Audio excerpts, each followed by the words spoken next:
So there's the backdrop. That was December of 1941. For the next few minutes, you'll hear from two people who were in Honolulu, on Oahu, when it happened, their personal stories, because history is all about those stories. First, I'd like to invite Ann Spanier. Ann was a child playing in the family backyard at Hickam Field, if I remember correctly, when this happened. Ann, if you'd like to come up and tell the story of that day in your life. Is this the one I speak to? Can you hear me? Okay. When I was a child in 1941, my father took a job as a civilian employee at Hickam Field, which is the Army base right next to Pearl Harbor. In fact, if you just walked up the street, you could almost walk into Pearl Harbor because there was a long channel where the ships came out of the ocean and into the harbor of Pearl Harbor, which was here, and Hickam Field was here. We moved there in the spring of 1941, and we had a lovely house with lots of room and yards and all this stuff. And we were right next to a big hangar, a bunch of hangars actually. And I was very disappointed when we moved in September over to Hickam Field, or Hickam Housing, which was opened right next door. In fact, there, you could see right through the fences and so forth. So it wasn't a large move, it was next door. And as it turned out, we were doing fine. I was going to school in the local Hickam Housing School.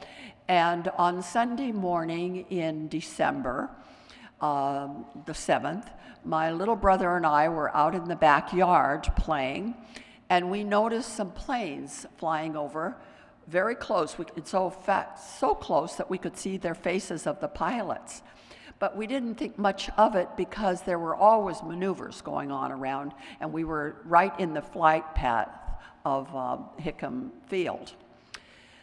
After a bit, though, we noticed there were a lot of big black smoke coming out of the field, and my dad came rushing out and dragged us back into the house, saying that we were under attack.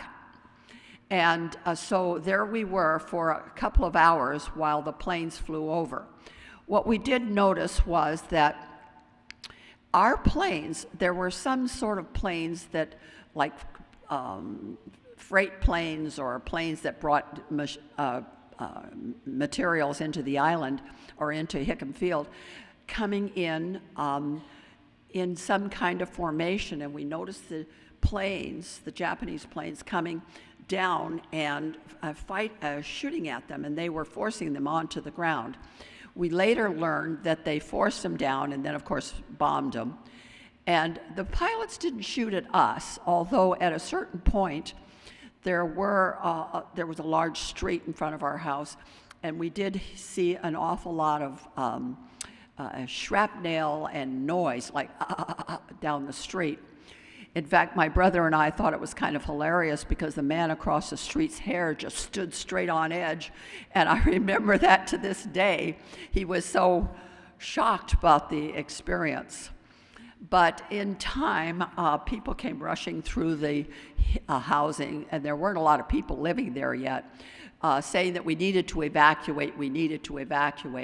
And so people all banded together, and we went with some neighbors up to some people that lived in Palolo Valley, and they gave us a bedroom, and we all slept on that bed, the whole family, my two brothers, mother, dad, and I. And that's where we stayed, and my father was allowed after the second day to go back into Hickam Field, but not the first couple of days. And he came back and told us it was a good thing we moved out of that nice house that we had, because the hangars next door, like right across the street, were completely flattened. So we would have seen this whole thing right in front of us, like where the planes are back there. And so we managed to survive. We were afraid that the the Japanese would come back and land on the island and take it over, but they never returned, and life settled down to normal after a while. When you live in the Hawaiian Islands, you're almost completely dependent upon what comes from stateside. So lots of times our shelves were empty. We didn't have rationing, but we did have shortages. And I went to school in Kaimaki eventually and carried a gas mask. And we did have bomb shelters dug in our backyards.